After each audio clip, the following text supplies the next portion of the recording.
कार्तिक मास महात्म्य कथा अध्याय 2। भगवान श्री कृष्ण ने आगे कहा, हे प्रिय, जब गुणवती को राक्षस द्वारा अपने पति और पिता के मारे जाने का समाचार मिला तो वह विलाप करने लगी, कहने लगी, हे नाथ, हे पिता, मुझे त्याग कर तुम कहाँ चले। अब मैं अकेली स्त्री क्या करूं? अब मेरे भोजन, वस्त्र आदि की व्यवस्था कौन करेगा? मैं कुछ भी नहीं कर सकती।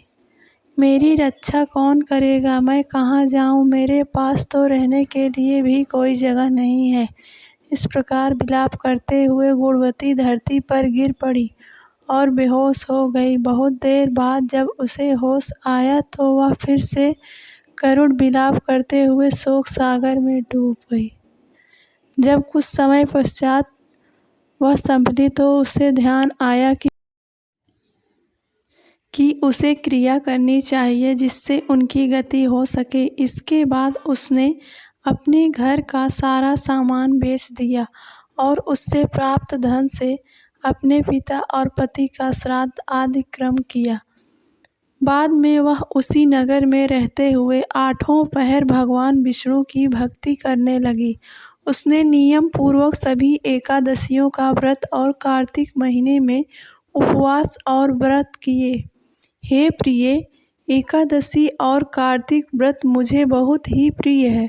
इस व्रत को नियम पूर्वक करने से मुक्ति, भुक्ति, पुत्र और संपत्ति प्राप्त होती है।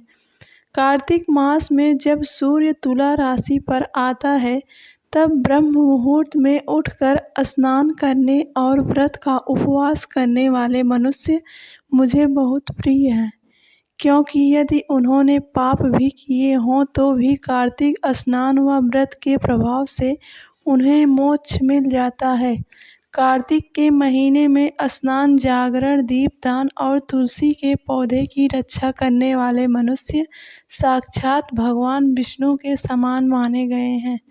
कार्तिक मास में मंदिर में झाड़ू लगाने वाले, स्वास्तिक बनाने वाले और भगवान विष्णु की पूजा करने वाले मनुष्य इस जन्म मरण के चक्कर से छुटकारा पा लेते हैं। यह सुनकर गुणवती भी हर साल श्रद्धा पूर्वक कार्तिक का व्रत और भगवान विष्णु की पूजा करने लगी। हे प्रिय, एक बार उसे ज्वर हो गया और वह बहुत कमजोर हो गई। फिर भी वह किसी भी प्रकार स्नान करने के लिए चली गई। वह गंगा तक तो पहुंच गई, लेकिन ठंड के कारण वह बुरी तरह से कांप रही थी। इस कारण वह शिथिल हो गई। तब मेरे दूत उसे मेरे धाम ले आए।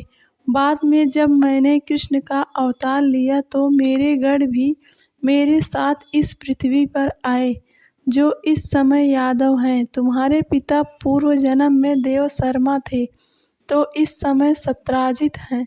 पूर्व जन्म में चंद्र शर्मा, जो तुम्हारा पति था, वह डाकू है। और हे देवी, तू ही वह गुणवती है।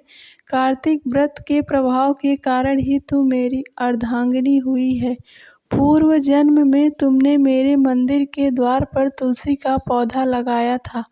इस समय वह तेरे महलों के आंगन में कल्प वृक्ष के रूप में विद्यमान है।